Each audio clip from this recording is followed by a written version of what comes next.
Recently, a few controversial health and fitness topics have been buzzing.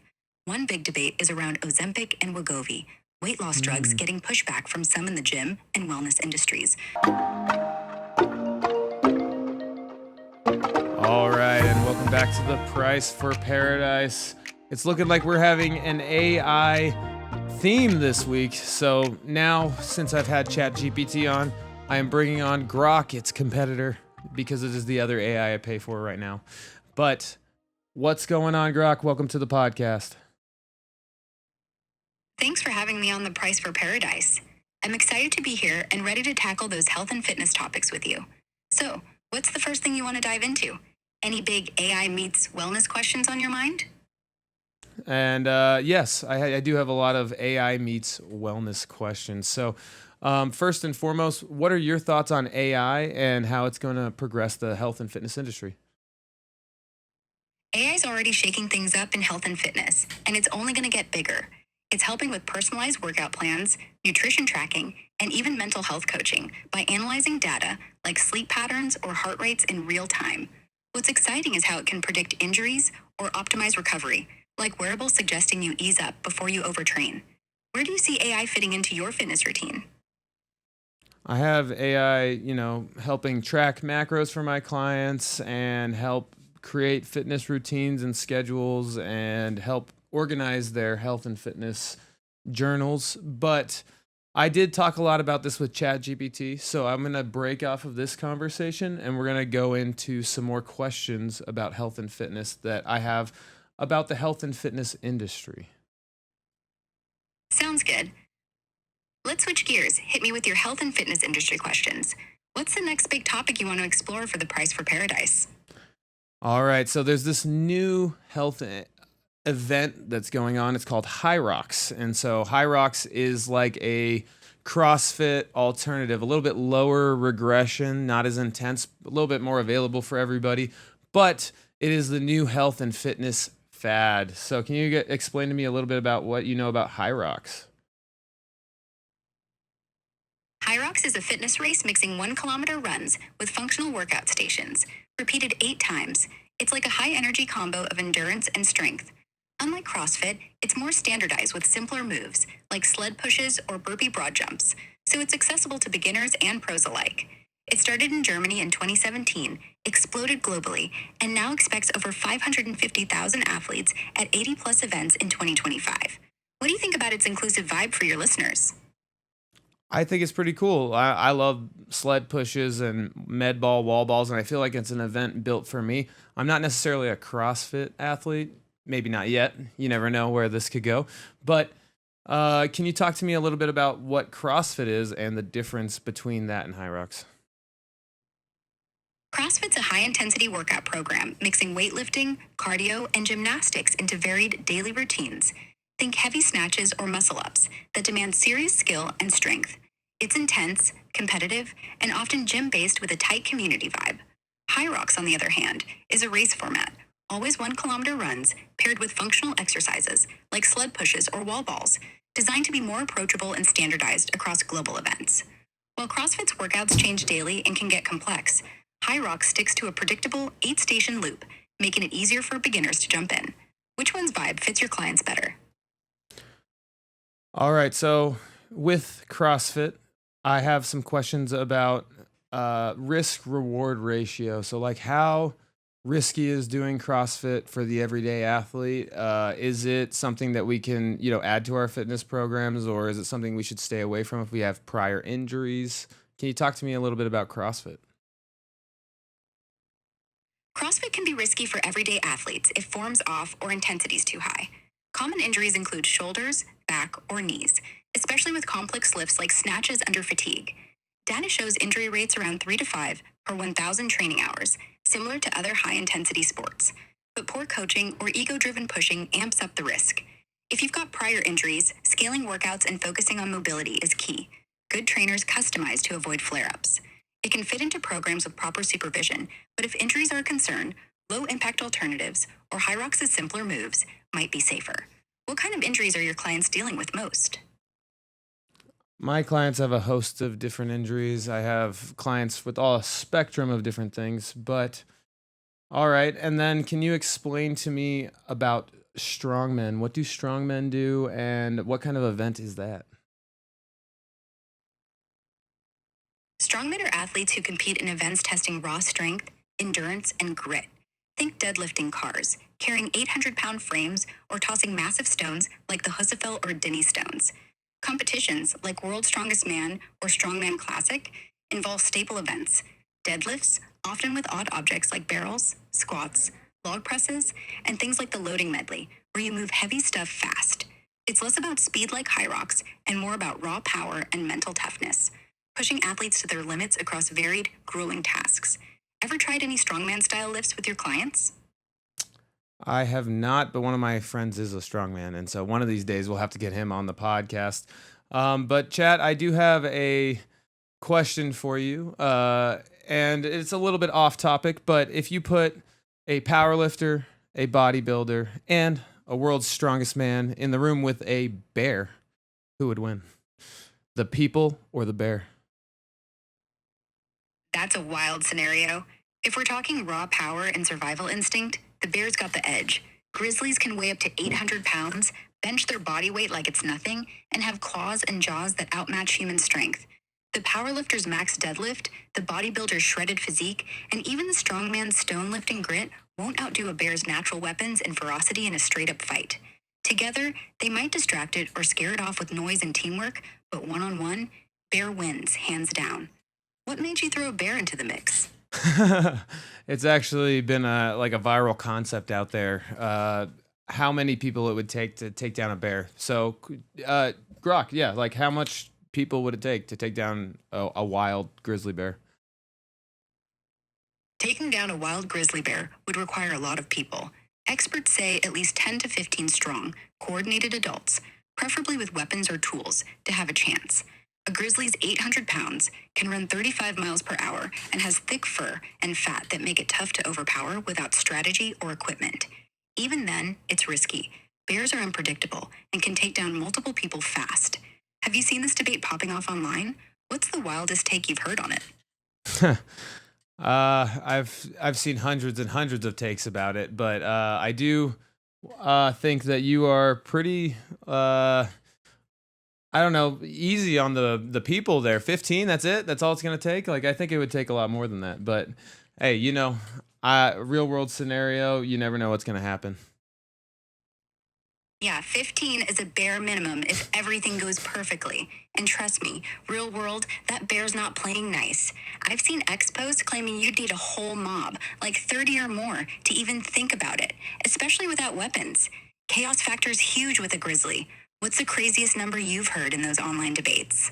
Well, Chad, thanks for keeping asking questions and keeping the conversation alive. But I am going to break it off of the bear question now because I'm done talking about that. But I do want to bring it back to health and fitness. So, some other events that are out there, I've done a few myself, are triathlons, Ironman, and I'm looking in the future for like an ultra marathon. What is the difference in training styles for those long endurance athletes? Triathlons, Ironman, and ultramarathons all demand endurance, but differ in training focus. Triathlon training splits time between swimming, cycling, and running, emphasizing transitions and balanced stamina. Think 20 to 30 hours a week for Ironman's 2.4-mile swim, 112-mile bike, and 26.2-mile run. Ultramarathon training is all about running volume, often 50 to 100 miles weekly, with long, slow runs to build mental grit and leg endurance for races beyond 26.2 miles, sometimes 100 miles or more. Ironman needs more cross-training and recovery management due to its multi-sport strain, while ultras focus heavily on trail running and fueling strategies. Have you picked an ultramarathon yet, or just scoping it out? Well, I do have an Olympic triathlon next month. It's actually probably close to when this episode's going to come out. I'm up in Flagstaff and I'm doing a little bit shorter. I've only done half Ironmans. I have not done an Olympic, so we'll see how fast we can go. Nice. An Olympic triathlon in Flagstaff next month, that's going to be a blast. For a shorter race like that, about 1.5K swim, 40K bike, and 10K run, your training's likely honing in on speed work and transitions compared to the longer grind of half Ironmans. Are you tweaking your plan for the shorter, faster pace, or just rolling with your usual endurance base? With the bike and run, I am going to try to maintain my levels now. I do think I am already trained for those distances. I would love to go faster, obviously, but I am really focused on getting in the pool and getting much better at swimming because that is always my hardest portion of the triathlon. And if I can get better at that, I can save a lot of fuel for my bike ride and my run. Whereas I feel like the fueling problem is my biggest issue when it comes to triathlon. Smart move focusing on your swim. That'll conserve energy for the bike and run big time. Improving your swim efficiency, like working on stroke technique or breathing rhythm, can cut down on fatigue early on. Fueling's huge in triathlons. Timing your carbs and electrolytes during transitions and long efforts can make or break your race. Want some specific swim drills or nutrition tips for your Olympic triathlon prep? I actually would like some nutrition tips. So, the amount of calories that I need compared to a regular person. Last month, I was eating about 4,000 calories and I was eating a plant based high carb diet and I lost weight the entire time. Now, it was a clean diet, so I did lose some inflammation and water weight, and that does play a factor into it. But what kind of calorie load am I looking at with this kind of activity level? And I weigh about 185 pounds and I am 5'9". For your activity level training for an Olympic triathlon at 185 pounds and 5'9", you're likely burning a ton, especially with your high training volume. A rough estimate for endurance athletes like you is 18 to 22 calories per pound of body weight daily, so about 3,300 to 4,000 calories to maintain weight, potentially more, up to 4,500 or 5,000 if you're doing heavy swim, bike, and run sessions daily. Since you're plant-based and lost weight on 4,000 calories, you might need to bump up to 4,500 to 5,000, focusing on dense carb sources like oats, rice, or sweet potatoes, and add healthy fats like avocado or nuts to hit that calorie mark without overloading on volume. Timing matters too. Carb-heavy meals 2 to 3 hours pre-workout and a mix of carbs and protein post-workout, like a smoothie with banana, hemp seeds, and oats, can help with recovery and fueling. Want specific meal ideas or a breakdown of macro ratios for your triathlon prep? Actually, chat, I would like to keep talking to you about different nutrition. So I did the vegan diet last month, but this month I have changed back to more of a high protein trainer diet. Can you talk to me about how I can incorporate meats into my diet again that is going to help me during triathlon recovery and training? Switching to a high protein trainer diet with meats is a great move for triathlon recovery and training. Lean meats like chicken breast, turkey, or fish, salmon and tuna especially, pack 25 to 30 grams of protein per 4-ounce serving, aiding muscle repair after long sessions. Aim for 1 to 1.2 grams of protein per pound of body weight daily, so about 185 to 220 grams for your 185-pound frame.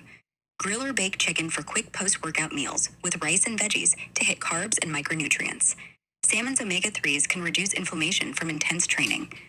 Eggs are solid too, 2 or 3 post-swim with a bagel for fast recovery.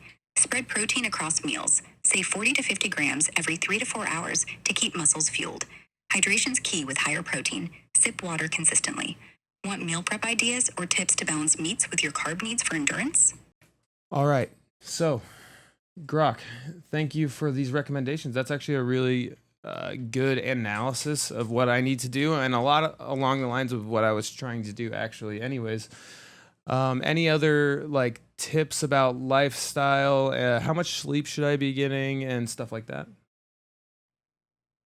Glad that's lining up for you. For lifestyle, aim for 7 to 9 hours of sleep nightly, closer to 9 during heavy triathlon training weeks, since sleep's critical for muscle recovery and endurance performance. Data shows athletes getting less than 7 hours risk slower reaction times and higher injury rates.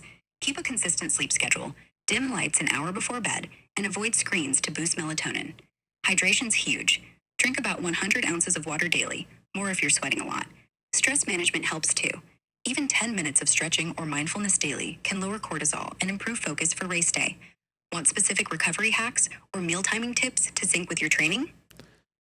Speaking of recovery, actually, I do want to break into some of that. I am a passionate environmental biohacker. So I like to use things like sauna and red light therapy, cold plunging, and compression units to help do my recovery. How much should I be doing, and what does that look like as a protocol? That's a solid biohacking toolkit. For saunas, aim for 15 to 20 minutes at 150 to 180 degrees Fahrenheit, 2 to 3 times a week post workout. Studies show this boosts circulation and reduces muscle soreness, but overdoing it can dehydrate you, so hydrate with 16 to 20 ounces of water before and after. Red light therapy, 10 to 15 minutes daily at 600, 850 nanometers, can help with inflammation and muscle repair. Place the panel 6 to 12 inches from targeted areas like quads or shoulders after training. Cold plunging, 3 to 5 minutes at 50 to 59 degrees Fahrenheit, 2 to 3 times weekly, cuts inflammation and speeds recovery. Do it post workout, but not right after strength sessions to avoid blunting muscle growth. Compression units, like boots or sleeves, can be used 20 to 30 minutes daily post training to improve blood flow. Studies suggest they reduce DUMS by up to 20%. Cycle these strategically: sauna and red light on harder days, cold plunges after intense runs or bikes, and compression for evening recovery. Keep sessions short to avoid stress on your body. Want to sample weekly protocol or tips to optimize for your triathlon? I'm okay. Thanks, chat. I appreciate you giving me return questions every time. But I also use a machine called the Newbie. It's a neurobioelectric machine that does direct current electricity into the body and muscles. Can you explain to me how often I should use that and how that can benefit my recovery and training? The newbie, or neurobioelectric machine, uses direct current to stimulate nerves and muscles, boosting recovery and performance. It can reduce pain, improve range of motion, and speed up muscle repair by enhancing neuromuscular connections. Studies show it promotes faster healing post injury or surgery. For your triathlon training, using it 2 to 3 times a week for 20 to 30-minute sessions is ideal, targeting key areas like quads, hamstrings, or shoulders post workout. Start with lower intensity to avoid overtaxing muscles, especially since overuse risks fatigue or, in rare cases, rhabdomyolysis. Pair it with your biohacking, say post cold plunge, to amplify recovery effects. Want specific settings or protocols for your sessions? No, thank you. But thank you for that explanation about the Newbie. I will be using it 2 to 3 times a week. And so now let's take it off of that and let's talk a little bit more about some health and fitness topics that you see in the news lately. Anything that you see in the news lately, Grok, because you have access to Twitter and all that. So some of the controversial topics in the health and fitness industry, could you bring those up? Recently, a few controversial health and fitness topics have been buzzing. One big debate is around Ozempic and Wegovy, weight loss drugs Mm. getting pushback from some in the gym and wellness industries, with concerns about dependency versus their proven effectiveness for obesity management. Posts online show mixed feelings, some praising the results, others worried about long term use. Another hot topic is seed oils. A new study suggests they might reduce inflammation, challenging claims they're harmful when consumed in excess. There's also chatter about high carb, high fat diets being risky if not balanced right, and detox teas or metabolism boosting supplements, often criticized for lacking evidence. Finally, matching workouts to personality types, like extroverts thriving on group classes or introverts preferring solo routines, is gaining traction as a way to boost fitness results. Which of these sparks your interest for the show? I actually really would love to talk about semaglutide and some of these GLP-1 agonists. So, can you explain to people what that is and why people are really gravitating toward it these days? Semaglutide and other GLP 1 agonists are drugs originally for type 2 diabetes that mimic a gut hormone to regulate blood sugar and slow digestion. They've blown up for weight loss. Think Ozempic or Wegovy because they curb appetite and can lead to 10 to 20% body weight loss, backed by studies like those in the New England Journal of Medicine. People are drawn to them for quick results, especially when diet and exercise haven't worked and social media is full of transformation stories. But there's controversy over side effects like nausea or muscle loss, and debates about using them long term versus lifestyle changes. Have you seen clients curious about these drugs? Definitely. A lot of people give me a lot of questions about these drugs. What is your analysis on the risk to reward ratio? If you are overweight and obese, do you think that it is better for you to go on a GLP-1 agonist and lose the weight properly with high protein intake and a weightlifting routine on top of it, or try to do diet and exercise the right way, the long way, and risk having some health complications already from being obese? For someone overweight or obese, the risk to reward ratio of GLP 1 agonists like semaglutide depends on individual health and goals, but they can be a game changer when paired with lifestyle changes. These drugs can kickstart significant weight loss. Studies show 15 to 20% body weight reduction in a year, lowering risks like diabetes, heart disease, or joint issues tied to obesity faster than diet and exercise alone, which might take years to achieve similar results. Pairing GLP 1s with high protein, 1.2 grams per pound of body weight, and weightlifting preserves muscle mass, countering one major side effect, muscle loss, which can hit up to 40% of weight lost without resistance training. However, risks include nausea, potential nutrient deficiencies, or rare but serious issues like pancreatitis, plus the cost and dependency concern since weight regain is common if you stop without solid habits. Going the long way with diet and exercise avoids these risks but demands consistency, and obesity related issues like hypertension or insulin resistance might persist longer. For someone with significant health risks from obesity, GLP 1s with a structured plan, high protein diet, lifting, and gradual lifestyle shifts often outweigh the slower approach. But it's not a magic fix without effort. Have your clients tried combining these drugs with training, or are they hesitant about meds? I have a few clients that use GLP-1 agonists, and I guide them on the fact that they need to continue to lift weights and eat high protein diets. Now, I think that there is a lot of people who want that quick fix who probably don't need it as much because they are not as overweight as some people are. And some people, I do think that it might be beneficial to hop on one, get down in weight, and figure that out before the health complications come from being overweight. And so there is some validity to it, but there needs to be a lot more long term data before we can be like, this is the thing, right? Exactly. It's about finding the right balance for each person. For those not severely overweight but chasing a quick fix, GLP 1 agonists might be overkill. Lifestyle tweaks like consistent lifting and high protein diets often work without the side effects or cost. But for folks with obesity related health risks like prediabetes or heart strain, jumping on semaglutide to drop weight fast can be a lifesaver as long as they're building habits like strength training to maintain it. You're spot on about needing more long term data. Current studies, like those from 2021 to 2024, show great short term results, but we're still waiting on 5 or 10-year outcomes to understand weight regain or side effects fully. Keep guiding your clients to lift and eat protein heavy. That's the key to making any weight loss stick, meds or not. Want to dive into any other hot fitness topics for the podcast?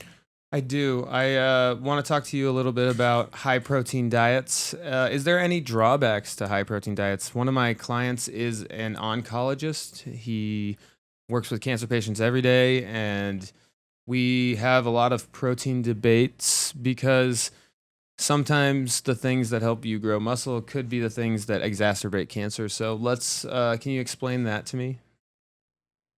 High protein diets can be amazing for muscle growth and recovery, but there are some drawbacks, especially for certain groups, and your oncologist client's concerns about cancer are valid. Generally, aiming for 1 to 1.2 grams of protein per pound of body weight, like 185 to 220 grams for you at 185 pounds, is great for triathlon training, boosting muscle repair and satiety. However, excessive protein, especially over 2 grams per pound long term, can strain kidneys and people with pre existing kidney issues as the body processes excess nitrogen.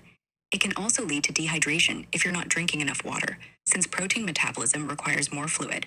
On the cancer angle, some research, like studies from 2014 and 2020, suggests high animal protein intake, especially from red or processed meats, might increase risk for certain cancers, like colorectal, due to compounds like heme iron or IGF 1, insulin like growth factor 1, which can promote cell growth potentially including cancer cells. This is a bigger concern in older adults or those with genetic predispositions. Plant based proteins, like lentils or soy, or leaner animal sources, like chicken or fish, seem to carry less risk. For cancer patients, or those at high risk, moderating animal protein and focusing on anti inflammatory foods, like fatty fish or nuts, might be safer, but evidence isn't conclusive enough to say high protein directly exacerbates cancer across the board. Balancing protein with nutrient dense carbs and fats, like you're doing, helps mitigate risks. For your clients, especially with your oncologist's input, mixing protein sources and monitoring overall health markers is key. Have you and your client landed on a protein strategy for his patients yet? Um, we have been back and forth on this protein strategy still. I do want to ask you a little bit more about, is it the protein in the animal proteins that's causing the cancer or exacerbating the cancer, or is it the fats, the saturated fats? Like, is it exactly the amino acids? Like, what is that? It's mostly the type of protein and how it's Okay. processed, not just the amino acids or fats alone. Animal proteins, especially from red and processed meats like bacon or sausage, can produce compounds during digestion, like heme iron or N-nitroso compounds, that may promote inflammation and DNA damage, potentially increasing cancer risk, particularly colorectal or pancreatic, based on studies like those from the World Health Organization in 2015. Saturated fats in these meats can play a role too, contributing to inflammation, but they're less of a direct cancer driver than heme or cooking byproducts like HCAs from high heat grilling. Amino acids like methionine, abundant in animal protein, can fuel cell growth, including cancer cells, by raising IGF-1 levels, but this effect is more pronounced in excess or without balance.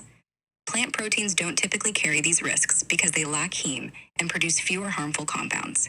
For your clients, especially cancer patients, sticking to leaner meats, limiting red meat to a few times a week, and emphasizing plant based proteins like beans or tofu could lower those risks while still supporting muscle growth. Does that align with what your oncologist friend is seeing in his patients? Yeah, that's a lot of about what his strategy looks like. And you said a lot about heme iron in there, and I wanted to talk to how we can still eat red meat in a safe way. Like, is there any way to neutralize that heme iron? You can still enjoy red meat safely by minimizing heme iron risks with a few tweaks. Cook at lower temperatures, think slow roasting or braising instead of char grilling, to reduce cancer linked compounds like HCAs, which form when meat is seared above 300 degrees Fahrenheit.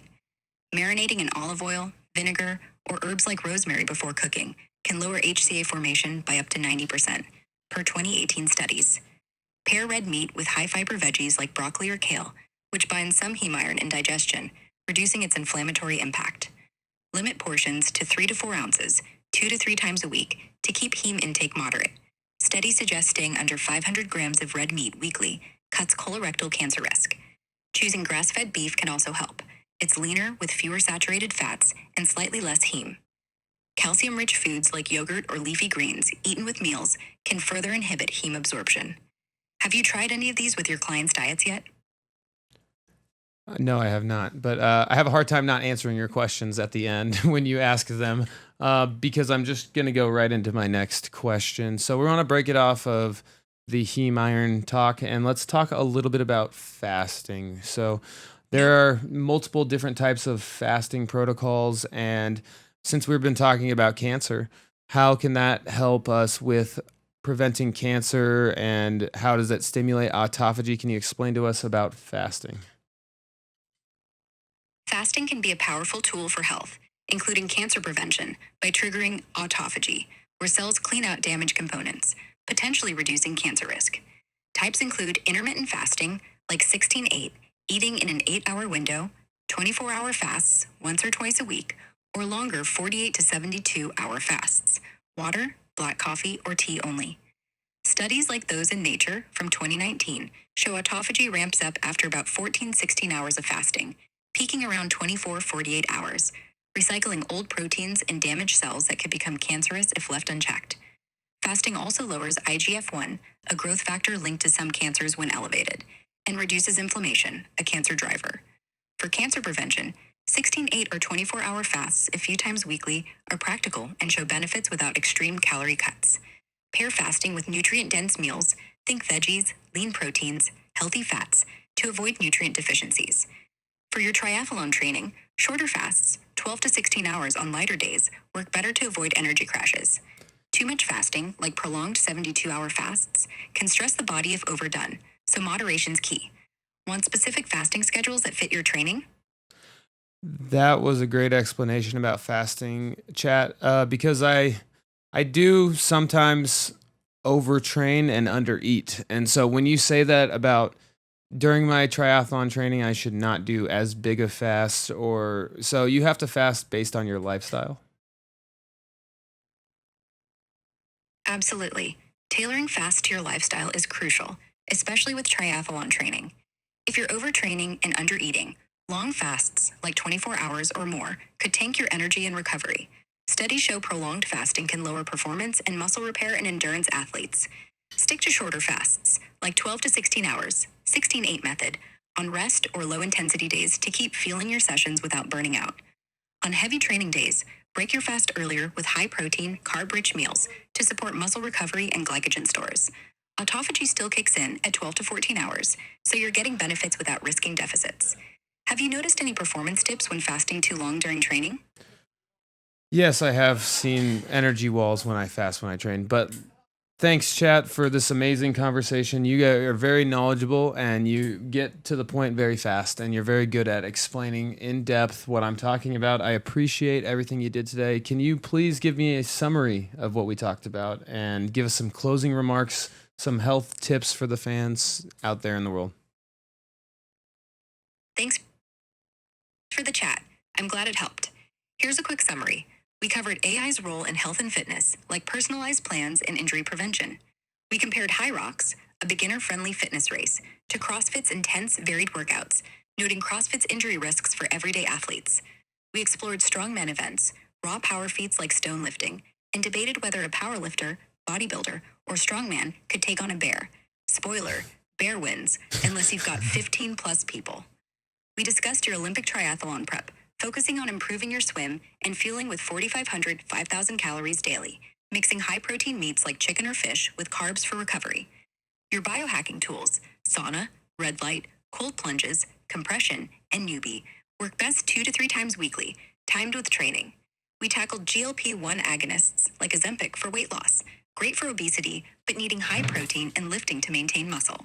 High protein diets, especially red meats, need moderation due to heme iron's potential cancer risks, which can be reduced with low heat cooking and veggies. Finally, fasting. 12 to 16 hours boosts autophagy for cancer prevention, but should align with training to avoid energy crashes. For the fans, prioritize sleep, 7 to 9 hours, hydrate, 100 ounces daily, and balance protein, 1 gram per pound of body weight, with carbs and fats. Mix workouts to match your vibe. Try High Rocks for fun, accessible challenges. Stay curious, train smart, and listen to your body. Thanks for having me on the Prize for Paradise. Keep rocking it, and good luck with that triathlon. Thanks, chat. And listeners, we appreciate you guys giving the AI some time and listening to its information. We'll catch you guys next week on The Price for Paradise. My name's Woody, and aloha. Aloha, Woody. Thanks for having me on, and catch you all next time on the Prize for Paradise. Stay healthy and keep training smart.